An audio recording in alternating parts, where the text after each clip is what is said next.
Filmfare award নিয়ে controversy চলছে recent টাইমে, মার্কেট গরম। দেবজিতের সিনেমা কেন ফিল্মফেয়ার অ্যাওয়ার্ড পেল না? তো দেখো, সত্যি বলতে আমার ফিল্মফেয়ার অ্যাওয়ার্ড নিয়ে না কোনো এক্সপেকটেশন ছিল না। রিসেন্টলি আমি 8-10 বছর ধরে এগুলোর প্রতি আর আমার কোনো বিশ্বাস নাই। আমি জানি যে এগুলোতে লবিবাজি চলছে। এই রিসেন্টলি দেখলাম অস্কারে অ্যানোরার মতো সিনেমা অস্কার পাচ্ছে। অ্যানোরা সিনেমাটা যদি তোমরা দেখেছো তাহলে বুঝে যাবে, যদি না দেখে থাকো তাহলে একবার গিয়ে দেখো, তাহলে একবার বাথরুম গিয়ে হ্যান্ডেল অন্তত মারবেই। সেক্স ছাড়া সিনেমাতে কিচ্ছু নাই, কিচ্ছু নাই, অথচ সেই সিনেমাটা অস্কার পাচ্ছে।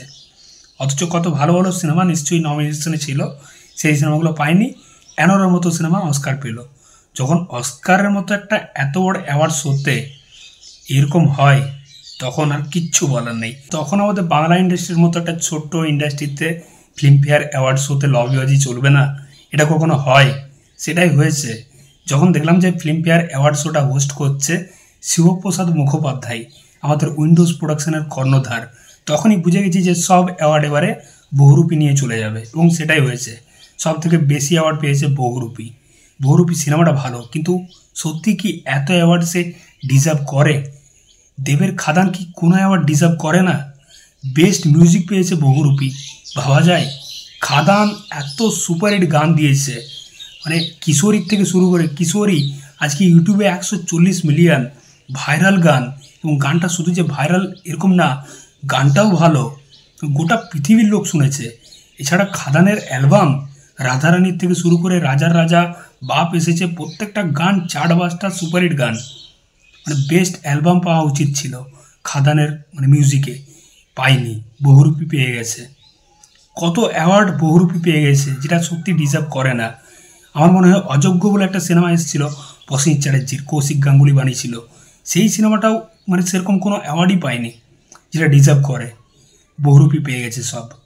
জিদ্দার বুমেরাং সিনেমাটা একটা অ্যাওয়ার্ড পায়নি। অরিত্তোষ জ্ঞান সে বলছে, মানে আমাদের অরিত্তদা, ইউটিউব কমিউনিটির বদ্দা, সে বলছে জিদ্দা নাকি নমিনেশন দেয়নি। ভাই, জিদ্দা নমিনেশন দেয়নি তো ফিল্মফেয়ার অ্যাওয়ার্ড শোতে কী করতে এসেছিল? মানে সে ফিল্মফেয়ার অ্যাওয়ার্ডে এসেছিলো অথচ তার সিনেমার নমিনেশন দেয়নি? এটা কখনো হয়?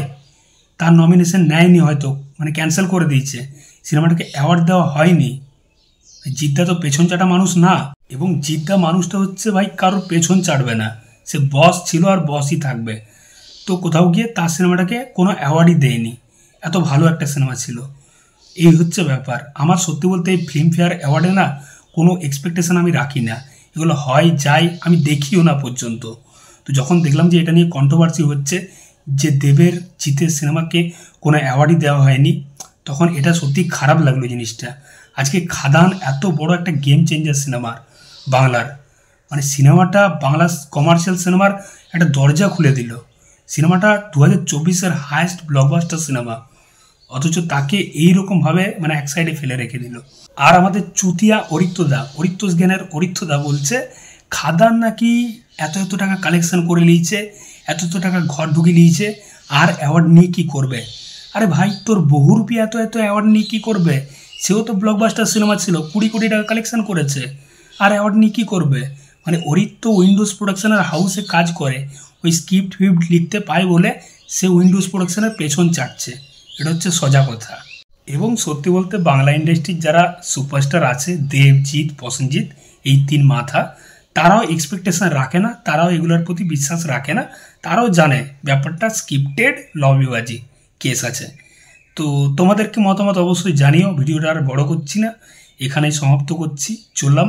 আবার দেখা হচ্ছে পরের ভিডিওতে। চ্যানেলটায় নতুন হয়ে থাকলে অবশ্যই সাবস্ক্রাইব করে যাও বস। Take care.